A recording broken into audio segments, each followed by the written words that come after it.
Hi friends, வணக்கம் and welcome to எங்க வீட்டு சமையல். நம்ம இன்னைக்கு மோர் வச்சு 3 டிஃபரண்டான ரெசிபீஸ் பண்ண போறோம். சோ இந்த கோடை காலத்துக்கு ஏத்த குளு ரெசிபீஸா இருக்கும்.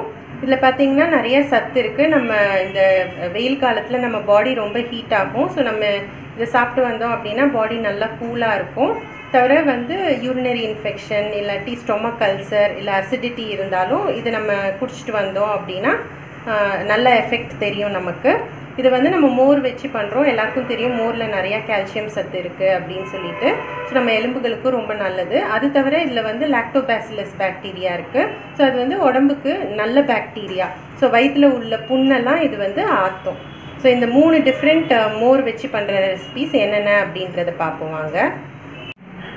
நம்ம இப்போ வந்து நீராகாரத்தை மோர் வச்சு நீராகார மோர், மசாலா மோர், வெள்ளரிக்காய் மோர். நீராகாரத்தில் வந்து நிறைய சத்து இருக்குது. உங்களுக்கு நைட்டே நம்ம தண்ணி ஊற்றி வைக்கிறதுனால அது B12 அதில் நிறையா இருக்கும் உங்களுக்கு.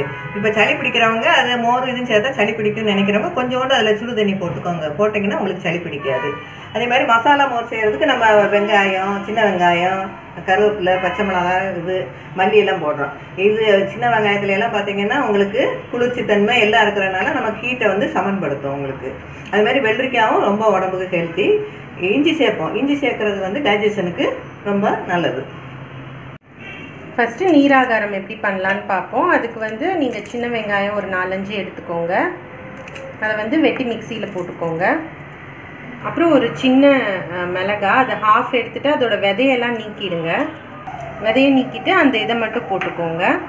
முந்தின நாள் வச்ச சாதம் ஒரே ஒரு கைப்பிடி எடுத்து அதோட ஒரு 2 வெந்தயம் மட்டும் போட்டுக்கோங்க. நிறைய போட்டிங்கன்னா கசந்துரும். ஒரு 2 வெந்தயம் போட்டு தண்ணியில் ஊற வச்சுக்கோங்க. இப்போ நெக்ஸ்ட் நாள் காலையில் வெறும் வயிற்றுல இதை அடித்து சாப்பிட்டோம் அப்படின்னா ரொம்ப நல்லது. இப்போ நம்ம இந்த பழைய சாதத்தோட அந்த தண்ணியையும் சேர்த்து நம்ம அடிச்சுக்குவோம். இதை வந்து மிக்சியில் ஆட் பண்ணிக்குவோம். நம்ம கூட 2 ஸ்பூன் தயிர் ஆட் பண்ணிக்கோங்க.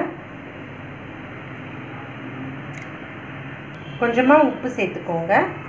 உங்களுக்கு டேஸ்ட் பிடிக்கும் அப்படின்னா ஒரே ஒரு ஊறுகாய் துண்டு குட்டியாக நீங்கள் இதில் போட்டு அடிச்சிட்டிங்கன்னா ரொம்ப டேஸ்ட்டாக இருக்கும். இல்லை வேண்டாம் அப்படின்னு நினச்சிங்கன்னா இது மட்டும் போதும். மிக்சியில் அடிச்சுக்கோங்க. சூப்பராக நீராகாரம் தயாராகிடுச்சு. இதை வந்து நீங்கள் ஊறுகாய் சேர்த்து சாப்பிட்லாம். வெள்ளரிக்காய் நீர்மோர், அதுக்கும் இந்த மாதிரி விதை எடுத்த பச்சை மிளகா ஒரு 1/2 பச்சை மிளகா ஆட் பண்ணிக்கோங்க. கொஞ்சோண்டு இஞ்சி ஆட் பண்ணிக்கோங்க. ஒரு 1/4 வெள்ளரிக்காய் ஆட் பண்ணிக்கோங்க. அதுக்கப்புறம் தயிர் ஒரு 2-3 ஸ்பூன் ஆட் பண்ணிக்கோங்க. 3 ஸ்பூன். கொஞ்சமாக உப்பு ஆட் பண்ணிக்கோங்க. அவ்வளோதான். இதை சேர்த்து அடிச்சுக்கோங்க. நம்மளோட வெள்ளரிக்காய் நீர்மோரும் ரெடி ஆயிடுச்சு.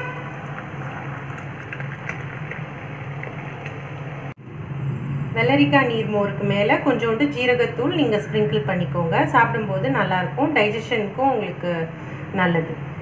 அடுத்து மசாலா மோருக்கு ஃபஸ்ட்டு நீங்கள் வெங்காயத்தை நறுக்கி போட்டுக்கோங்க. சின்ன வெங்காயம் ஒரு 2 இல்லைன்னா 3. அடுத்து இஞ்சியை நறுக்கிக்கோங்க. அப்புறம் கருவேப்பிலை ஆட் பண்ணிக்கோங்க. கொத்தமல்லியும் ஆட் பண்ணிக்கோங்க.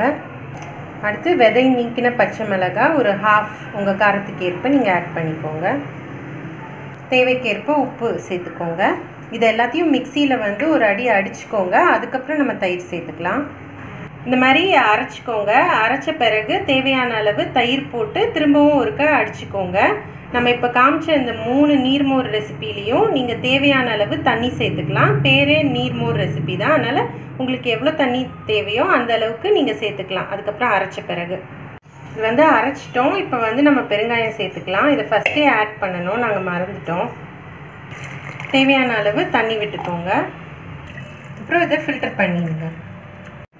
நம்மளோட மசாலா மோரும் தயாராகிடுச்சு. மேலாப்பில் நீங்கள் வந்து கொஞ்சோண்டு கொத்தமல்லி, கருவேப்பிலை, இஞ்சி இதெல்லாம் சேர்த்துக்கலாம்.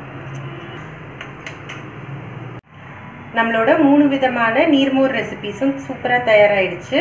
இது வந்து மசாலா நீர்மோர், இது வெள்ளரிக்காய் நீர்மோர், இது வந்து நீராகார நீர்மோர். ஸோ 3 விதமாக இருக்குது. ரொம்ப சுவையாக இருக்கும், ரொம்ப ஹெல்த்தியும் கூட. ஸோ கண்டிப்பாக ட்ரை பண்ணுங்கள். ட்ரை பண்ணிவிட்டு உங்களோட ஃபீட்பேக்கை எங்களுக்கு ஷேர் பண்ணுங்கள். இந்த வீடியோ உங்களுக்கு பிடிச்சிருந்ததுன்னா லைக் பண்ணுங்கள், ஷேர் பண்ணுங்கள், சப்ஸ்கிரைப் பண்ணுங்கள். மறக்காமல் பெல் பட்டனையும் டேப் பண்ணுங்கள். அப்போ தான் எங்களோட ரெகுலர் அப்டேட்ஸ் உங்களுக்கு வந்து சேரும். தேங்க்யூ.